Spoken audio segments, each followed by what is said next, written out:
Bueno, muy bien, seguimos haciendo la mañana de Mercedes, 12 del mediodía con 7 minutos, a la chapa venimos. Totalmente. Vamos bien. Vamos bien, ¿no? Vamos bien. Está bueno, y sí, ya estamos acostumbrados, ya total a esta altura del año ya venimos, ¿viste? Así medio, tomamos la curva así en 2 ruedas.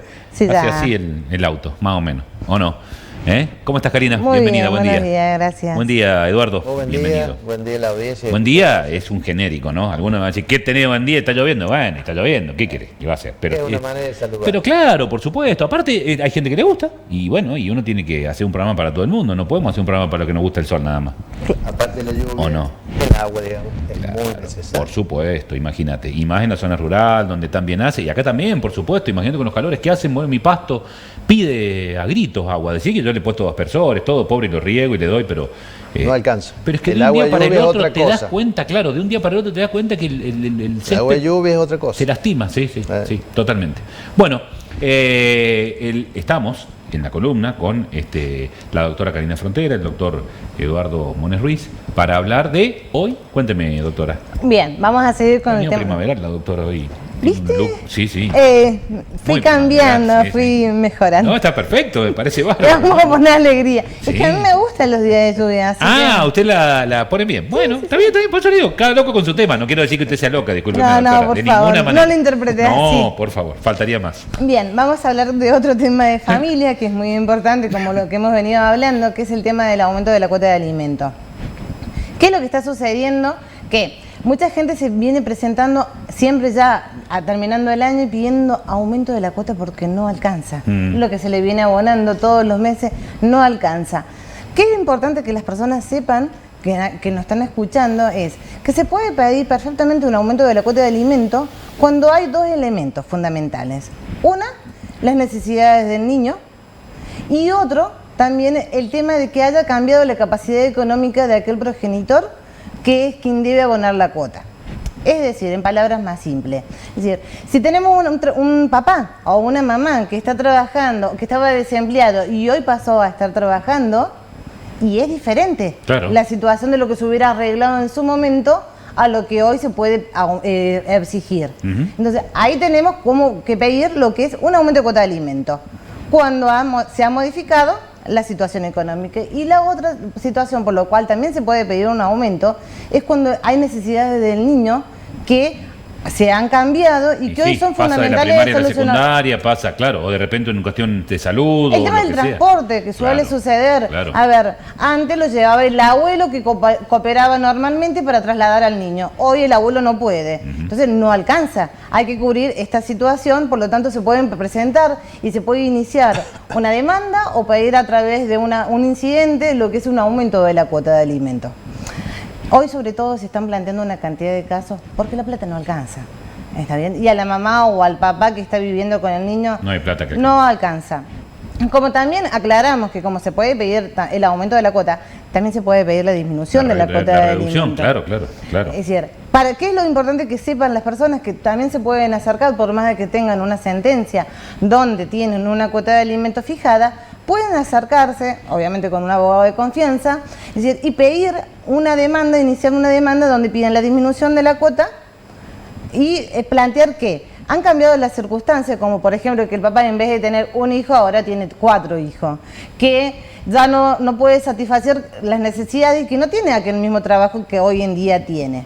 Entonces, a ver, resumiendo básicamente, es importante que las personas que nos están escuchando sepan que se puede pedir el aumento de la cuota de alimento como también la disminución de la misma. Perfecto, excelente. Bueno, pregunte. No, te quería preguntar esto, digo, plazos, tiempos, porque esto generalmente no podés esperar. Es decir, cuando vos planteas esto es porque ya el agua te llegó acá y ya estamos esperando que tape la nariz y no... Bien, vamos a la ¿Se puede pedir un pronto despacho? ¿Cómo se hace? Porque digo, conociendo los tiempos, no quiero ser malo, Cari, pero conociendo los tiempos de la justicia, se pueden pedir... El pibe puede tener 35 años, 2 hijos y ser nieto, y ser abuelo ya, y recién estaría resolviendo el juzgado que el padre de él le aumente la cuota. Claro, o la madre. Vamos a la realidad de los hechos. Todo está establecido que por más de que uno lo ingrese escrito, ingrese demandas con habilitación de día y hora, habilitación de feria, y los tiempos se están estirando, y antes lo que verdaderamente debías resolverte un escrito que presentas hoy a los 5 días, nos sucede que tarda más de 5, tardan 15, 20 días, a veces para tener una audiencia, y tenés que esperar 1 mes y medio, 2 meses. Y mientras tanto el niño tiene que estar en esta situación donde se ven vulnerados sus derechos. Es la realidad. Claro. Es decir, si vamos al código te dicen sí, los plazos son 3, 5, 30 como mucho.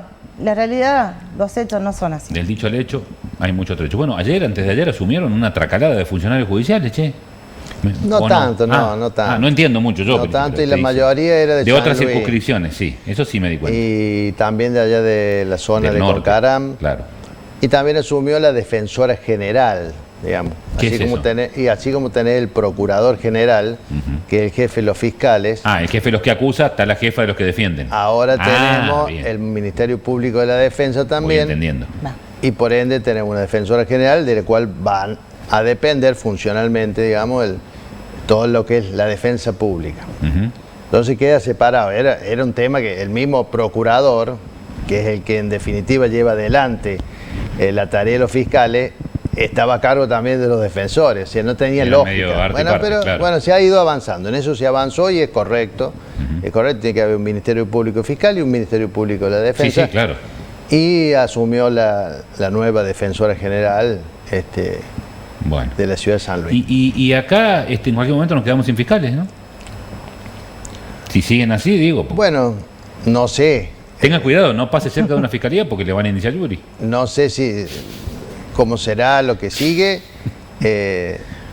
pero claro, sí, hemos perdido una fiscal ya en este año. El doctor Basla está con licencia psiquiátrica. El doctor Vara está con licencia y ahora, digo entre comillas, porque no se sabe ciertamente. Hasta el 26 hay Sí. tiempo. No, bueno, pero no se sabe ciertamente, porque se ha conocido un tema mediático, digamos. Sí, pero bueno. en eso mismo. Pero todos sabemos qué significa. No, está bien, pero en eso mismo fíjate un detalle, Javier. Nunca dijeron de qué lo acusan. ¿No? Lo van a acusar, lo acusan, esto tiene Están que pensando en resolver, acusarlo, pero analizan no acusarlo. dicen cuál es el tema. Me parece que sería correcto decir de que lo acusan, porque uno no Y se que puede lo- defender y así. que lo blanqueen, porque digo, si a vos te están diciendo todo el tiempo, guarda que te voy a acusar. Mirá que estoy pensando en acusarte. Portate bien porque te estoy observando. Desesperante. Y lo que pasa es que tampoco Fíjate, te... No voy a decir, Javier, che, ¿qué estoy haciendo mal? ¿Dónde estoy metiendo la pata? en los últimos tiempos se habla de una posible reforma constitucional en la provincia de San Luis. Se habla de una posible más? reforma constitucional.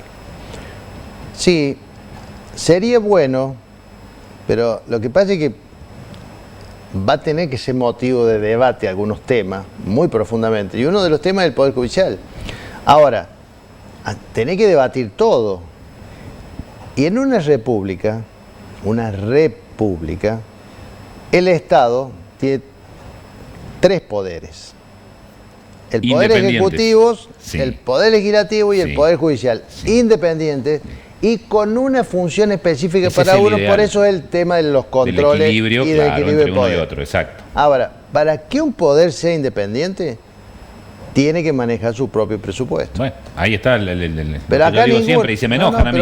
pero vos fíjate un detalle, acá ninguno maneja su propio No, presupuesto. por eso te digo. Porque el Poder Legislativo tampoco lo Tampoco. maneja.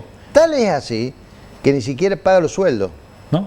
Los pagan directamente del Ejecutivo los sueldos. Bueno, por eso te Bueno, digo que... Entonces, si bien es distinto en el Poder Judicial, porque sí el Poder Judicial paga su sueldo, los liquida ellos, ahí está el tema. Está bien, liquidan ellos, pero con presupuesto que viene del Ejecutivo. Y si el Ejecutivo Sí, te frena el presupuesto... En realidad está en el presupuesto general de gasto de la provincia, el presupuesto de... por eso te digo, el Poder Legislativo ni siquiera liquida su propio sueldo, se lo liquidan en el Poder Ejecutivo. Tremendo. Entonces, en esta posible reforma constitucional, lo que tenés que ver cómo realmente Garantizar la independencia general del garantizar la poder, independencia la autarquía que se de le las dice. instituciones. Claro. Entonces, tiene que haber... Porque Te saqué del tema, perdón. pero esto fue discutido en su momento. Esto fue discutido allá por el año 2007. Me acuerdo que en esa época estaba de presidente del Superior Tribunal el doctor Florencio Rubio de Villa Merced, Claro. estaba el doctor Omar Uría, Sí. había el doctor Gatica. Y en aquel momento... Catalfamo, que también, Lila Novillo, gente... No, estoy ¿o no? hablando de antes. Antes Estoy todavía. hablando de antes. Mirá. La Lila Novillo entró en el año 2010. Ajá. Estoy hablando de 2007, donde finalmente el Poder Ejecutivo y el Poder Judicial acordaron un número. Un número quería decir un número del presupuesto provincial, que ese porcentaje tenía que ir para el Poder Judicial, que es con el que más o menos mantenían bien la estructura. Entonces yo creo que eso que se acordó, que creo, tengo entendido, hoy no se cumple, debería estar en la Constitución. Claro. Debería ser un monto del porcentaje general de la provincia. Del PBI, de lo que vos quieras, medilo como tendría quieras. Que estar. Pero... Entonces decir, el Poder Judicial... Claro, porque lo que denuncian ahora en el Poder Judicial es que hace 5 años que no se actualiza. Ahora, vamos a suponer que fuera el 5%. Sí. Bueno, con ese 5% vos te tenés que administrar todo el año. No es que después, no, era el 5, pero no me alcanza. Vos tenés que garantizar bueno, tu pero para independencia. eso vos tenés que hacer tu presupuesto. Bueno, también, por eso. Claro, tu cálculo pero del por presupuesto. Eso hay que acordar cuál es el monto del presupuesto general de gasto de la provincia que va a ir al Poder Judicial. Y una vez que esté ahí, hay que ponerlo en la Constitución, porque si no, no se va a respetar. Y no, se va a respetar. No deja de ser una forma de presión. Fíjate el Poder Legislativo. El Poder Legislativo de San Luis tiene el menor presupuesto del país. El menor, ¿eh? Sin embargo, se critica eso. Pero creo que, no me acuerdo bien, pero debe ser el 0,5 del presupuesto provincial. El más bajo del país. El más bajo. Entonces, estos son los temas.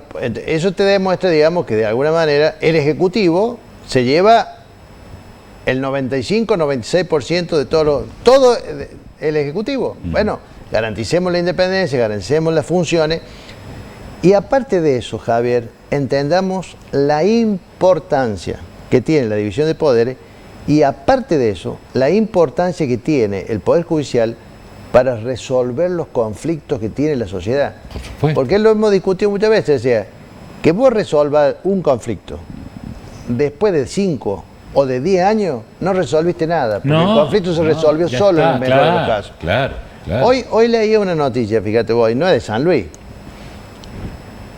de un hombre que pasó 10 años preso. Te vas a acordar porque fue un caso por el asesinato de las turistas francesas en Salta. Sí. 10 años preso, 10 años ahora lo preso. absolvieron. Y lo absolvieron. Claro. ¿Y quién le paga los 10 años al tipo ese? 10 años preso. Claro. Entonces, guarda, fue condenado. Sí. O sea, fue absuelto primero, después condenado por la Cámara de Apelaciones y después llegó a la Corte Suprema. Y ahora la Corte dijo... La Corte dijo que estaba 10 años. 10 años. Entonces, voy a decir, no se puede resolver. No es una justicia justa. No. Eso no es una justicia justa. Bueno, entonces tenemos que entender la importancia del Poder Judicial. Pero tienen que entender todos, ¿no? De alguna manera, todos. Claro, la sociedad en general tenemos que entender. Que no se puede vivir en una sociedad democrática, justa, y de alguna manera intentando resolver la mayoría de los conflictos, porque muchas veces no se pueden resolver, no se puede hacer sin un Poder Judicial independiente y con presupuesto. Escúchame, y vos tocaste un tema recién, total ya tu tema de hoy de la columna ya está muerto. Sí, lo pasamos para la próxima. Y aprovecho tu experiencia. ¿Qué opinás de esto de la posible eliminación de la Cámara de Senadores y hacerlo unicameral como muchas provincias, digo? Porque la verdad que la Cámara de Senadores en la provincia de San Luis es un trámite. Es un trámite. Mira, en realidad lo que pasa es que hay que conocer la historia de San Luis para saber por qué en la reforma de 1987 se instauró la Cámara de Senadores que no existía. Sí. Y fue a consecuencia de un gran conflicto que hubo en la provincia de San Luis, porque al haber una sola Cámara, que era la Cámara de Diputados, y con un número redondo, eran 30 diputados, en ese momento quedó 15 diputados del oficialismo y 15 diputados de la oposición. ¿Sabes en qué desencadenó? Porque aparte de Trabada eso, toda la tratativa. aparte de eso, no había vicegobernador. Claro. Entonces, ¿cuál es el conflicto? Nadie quería ser presidente de la Cámara. Porque el que asumiera de presidente de la Cámara, el bloque que asumiera, le restaba uno a la bancada. Iba a perder la votación en 15-14. Claro. Entonces, bueno, y después, bueno, fue un conflicto. Había que elegir el senador nacional, porque en ese momento los senadores nacionales no se elegían por el voto directo, sino era a través de la legislatura. Otro conflicto. Mira. Entonces, ¿cómo se resolvió? Se resolvió con una consulta popular vinculante para el tema de los senadores y una reforma constitucional, que fue la del 87. En ese contexto, ¿a qué se llegó en ese momento? Primero que tenía que instaurar la figura del vicegobernador como presidente natural de la legislatura, que podría haber sido del Senado, si había bicameralidad, o presidente de la legislatura, como pasa en muchos lados, que hay una sola cámara. Claro. Entonces, yo creo que hay que analizar. No es una cuestión ni mediática, ni figurativa, ni si sirve o no sirve. Por otro lado, lo que pasa es que cuando vos lo pensás es una cosa, cuando la realidad es otra. Los senadores tienen que representar a su departamento. Claro. A su departamento. Por eso son 9. Los intereses del departamento. Bueno, lo que pasa es que representan los intereses del Ejecutivo. Entonces no representan. ¿Pero es ejecutivo o es legislativo? No, bueno, pero esta es la discusión. Entonces, lo mismo pasa con la vicepresidenta. Si vos representas los intereses del Ejecutivo y no los de tu departamento, bueno, estás cumpliendo otra función. Ahí la Cámara de Senadores no se justifica. No se justifica, bueno. Sí se justifica si realmente el legislador departamental, que es el senador, tuviera la independencia absoluta para plantear todos los problemas que tiene y que lo escuchen aparte. Lo que pasa es que yo te voy a plantear algo. Lo mismo que te voy a decir con respecto al tema de la representatividad real de los legisladores, provinciales, nacionales y municipales, lo digo yo acá siempre con el tema del Consejo Deliberante. Cuando vos tenés un intendente, un presidente, un gobernador, que te recorre prácticamente toda la provincia en un mes, todos los departamentos, habla con la gente, se contacta. Es decir, vos me decime cuál es la función del Consejo Deliberante. Está bien, me va a decir, legislar, va mucho más allá, está bien, bárbaro. Es controlar, pero se desdibuja, porque en realidad el honorable, cosa que ya no sería, porque están cobrando sueldo, era representante directo del vecino. De hecho, lo elegían los vecinos, ¿para qué? Para que fueran la voz del vecino en el Ejecutivo. Y hoy día eso no existe.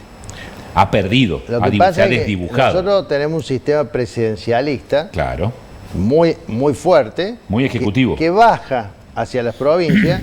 Entonces los gobernadores también son a imagen y semejanza del sistema presidencialista. Claro, y los intendentes son también. Ahora, yo no creo que se pueda resolver los problemas sin las instituciones. Porque en todo caso vos resolvés los problemas que una persona considera que son más importantes que otros. Entonces yo te digo, si por ahí a alguien que no tiene una casa le planteas cuál es el principal problema, te va a decir la casa. Claro. Ahora, a alguien que no tiene justicia hace 10 años, te va a decir que lo más importante es la justicia. Totalmente. Son cosas distintas. Pero volviendo a la pregunta concreta, creo que hay que definir cuál es el rol del Senado. Claro. Si no, no tiene sentido. Lo entiendo perfectamente. Ahora, también en ese momento se planteó como una cuestión de gobernabilidad. Porque al tener bicameralidad, le aseguras más la gobernabilidad al oficialismo. Eso también es real. Entonces, bueno, son todas las cosas que pasan. Ahora, en 1987, vamos a cumplir prácticamente 40 años de la última reforma. Claro. Pero, mira, yo termino este tema con una frase que le escuché al presidente de la Corte Suprema, a Rosati, que no te olvides que él fue convencional constituyente nacional, fue vicepresidente de la convención y aparte estaba a cargo de la comisión de redacción. Le preguntan si sería importante reformar la Constitución Nacional.